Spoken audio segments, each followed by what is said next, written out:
আসসালামু আলাইকুম। আশা করি সকলে ভালো আছেন। তো আজকে একটা গুরুত্বপূর্ণ বিষয় নিয়ে আপনাদের মধ্যে আসলাম। তো আমরা যাদের অতিরিক্ত স্বাস্থ্য আছে আর কি, তো আমরা অনেকেই নিজেদের স্বাস্থ্যকে নিয়ন্ত্রণে রাখার জন্য বিভিন্নজন বিভিন্ন ধরনের পদ্ধতি অবলম্বন করি। কেউ বিভিন্ন ট্যাবলেট খাচ্ছেন, কেউ বিভিন্ন সাপ্লিমেন্ট গ্রহণ করছেন, কেউ এক একজন এক একটা পদ্ধতি অবলম্বন করেন।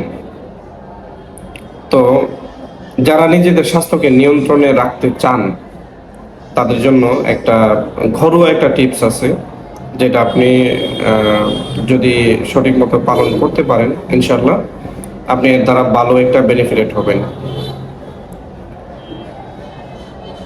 আমরা যেহেতু বাসায় অনেকেই মধু খাই, তো মধুটাকে যদি আমরা নির্দিষ্ট একটা পদ্ধতি মেনটেন করে খাই, এটা আমাদের স্বাস্থ্য নিয়ন্ত্রণের জন্য একটা হাতিয়ার হিসেবে কাজ করবে। যেমন ধরেন, আপনি সকালে ঘুম থেকে ওঠার পর খালি পেটে এক গ্লাস সহনীয় মাত্রার গরম পানি নিলেন। এইখানে অর্ধেকটা লেবুর রস চিপে দিলেন, তারপর 1-2 চামচ মধু এইখানে দিতে পারেন।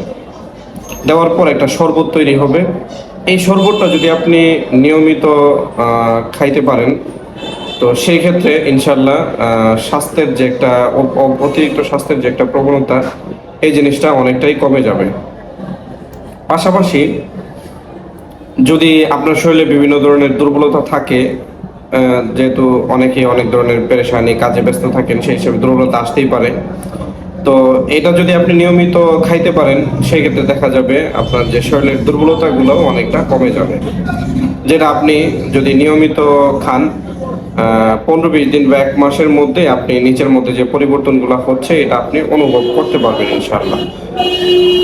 আবার একই মধু যাদের স্বাস্থ্য কম, যারা চিকনা, যাদের শরীরে স্বাস্থ্য নাই, এদের জন্য যদি এটাকে আবার ধরেন খালি পেটে ঘুম থেকে ওঠার পর আপনি একটু ঠান্ডা পানিতে, সকাল সকাল যে ঠান্ডা পানিতে, ফ্রিজের পানি না, ঠান্ডা পানিতে যদি আপনি মধুটা খান, সেই ক্ষেত্রে মানে আপনার শরীরের মধ্যে এক তো এনার্জি বুস্টিং হবে, আর দ্বিতীয় কথা মানে যাদের স্বাস্থ্য কম, এটা আপনার স্বাস্থ্যকে পরিমিত পরিমিত মাত্রায় বাড়াতে সহযোগিতা করবে। তো যারা নিয়মিত মধু খান, তো আমার এই টিপসটা আপনারা অনুসরণ করতে পারেন। আসসালামু আলাইকুম।